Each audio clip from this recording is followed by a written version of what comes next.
Hey, so Winter War is a small one-day tournament that I'm running at my local friendly game store, and I've done some meta-analysis because 20 odd people are going, and that's enough for us to sort of look around and see what's happening, right?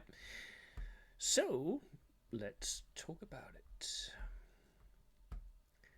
Just a sec, pulling up my PowerPoint here.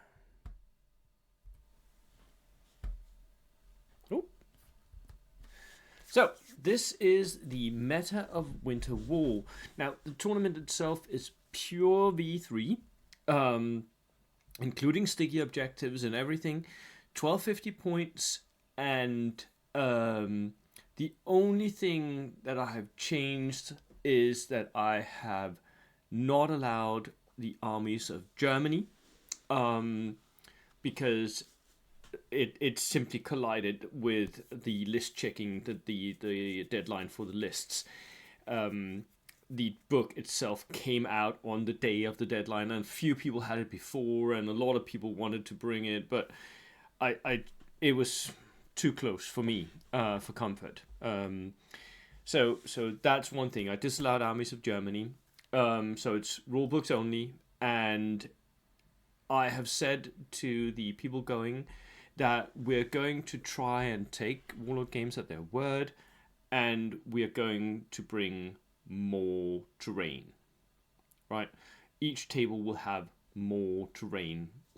So pretty much what I am advocating on this channel, that there will be um, 16 to 20 pieces of terrain on each table, which is, I don't know, 25% more than we used to in V2. 25 to 30% more.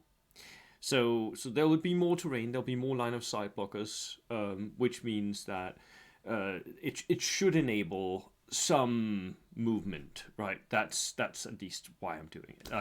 I'm doing it to make sure that the game doesn't bog down into gun lines just shooting at each other. And that's also what Warlord Games has said themselves. Marcus Vine has come onto this channel and said so in an interview, that V3 needs more terrain than V2 did. So let's see how people have interpreted this. So the nations, there are three big nations and a lot of smaller ones. So Germany is clearly the most popular one. Even though I disallowed armies of Germany, it's still the one most taken. 6 out of 20 people have taken Germany. And then Great Britain, 3 people have taken that, and then a surprise, 3 people are bringing Italians. That was a huge surprise to me, especially because one of our very incarnated German players is now bringing Italians, which, that was weird. But, the weird thing is that Soviets, the US, all of that have gone down in popularity. There is not a single French list going. But the Soviets, the Finns, and the Americans each have 2 lists. And then we have 1 Hungarian and 1 Polish list. So I actually think that we have a good, fairly large spread. If you look, then the minor nations, they take up the biggest part of the pie plate over here, right?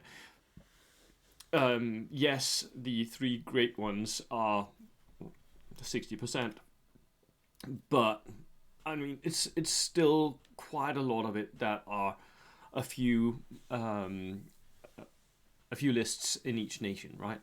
So I like that. That's good. I think that we have a broad meta and people are trying out different stuff. I wish that we would try out more of the minor nations, but that's up to Warlord Games to make them competitive. Order dice. The order dice spread, you can see that here in the pillar diagram.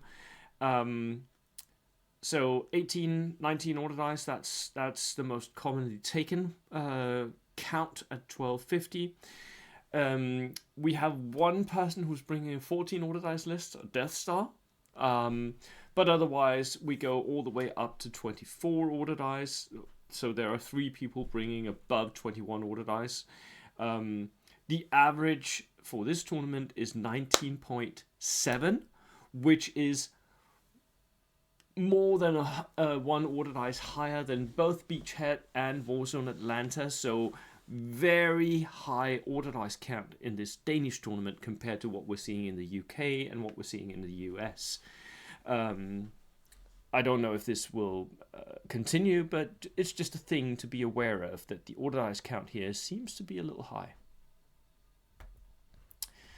So what army builds am I seeing? Well, everyone is bringing armor. I don't think any single player was bringing...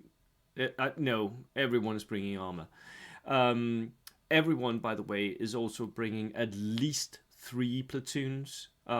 It's approximately 50-50 whether or not people take 3 or 4 platoons. There are 4 company commanders. So a lot more than we're used to, and all of them have been taken by people who have a very specific reason to take that company commander. So because they have a battery of multi-launchers or whatever. We have quite a lot of mixed bag lists, and I was going over my predictions for V3, and I had predicted that mixed bag would die out. A lot of people have been proving me wrong about that. A lot of people are bringing mixed bag, and I think it's because of the way that the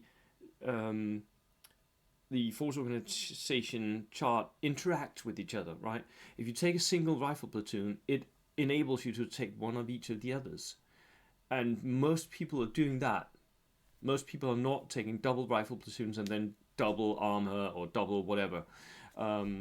So I think that's why we're seeing that mixed bagging, like having a little bit of everything, is more prevalent. Also, I think that with the high order dice, the high point cost of 1250, you enable a lot more power in the mixed bag.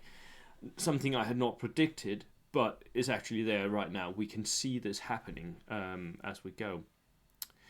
We're also still seeing quite a lot of people, in this case 5 people, 25%, trying to make a Death Star work.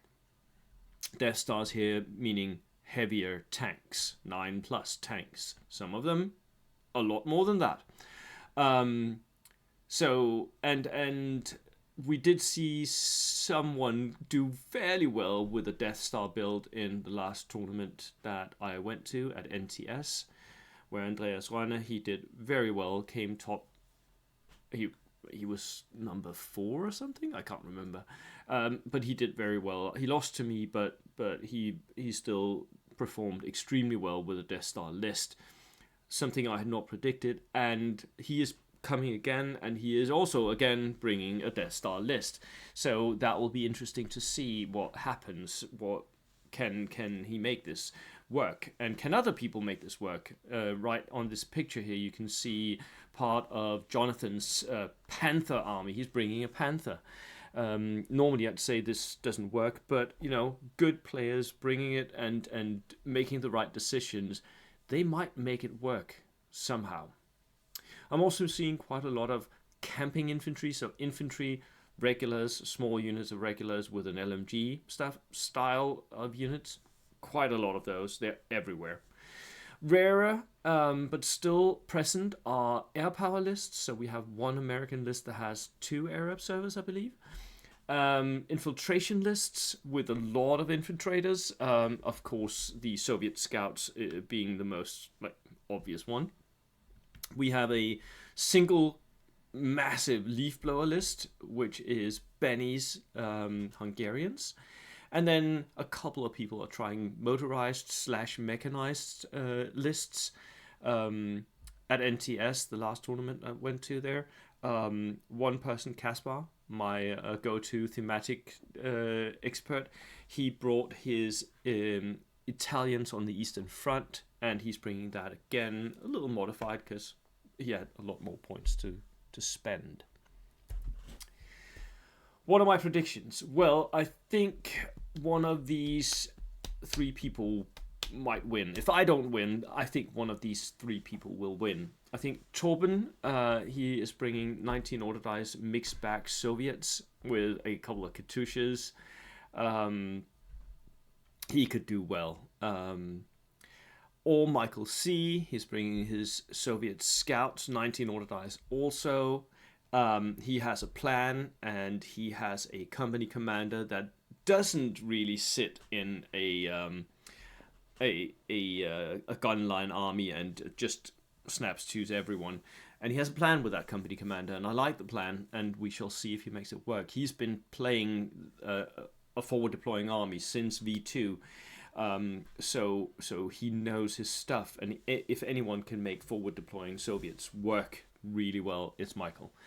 And then, of course, Benny, he has a 23 order dice Hungarian leaf blower list. That could also be deadly, especially because against the Hungarians, you can't really outflank. You have to take them head on, right? So that is going to be a problem for the people playing against him.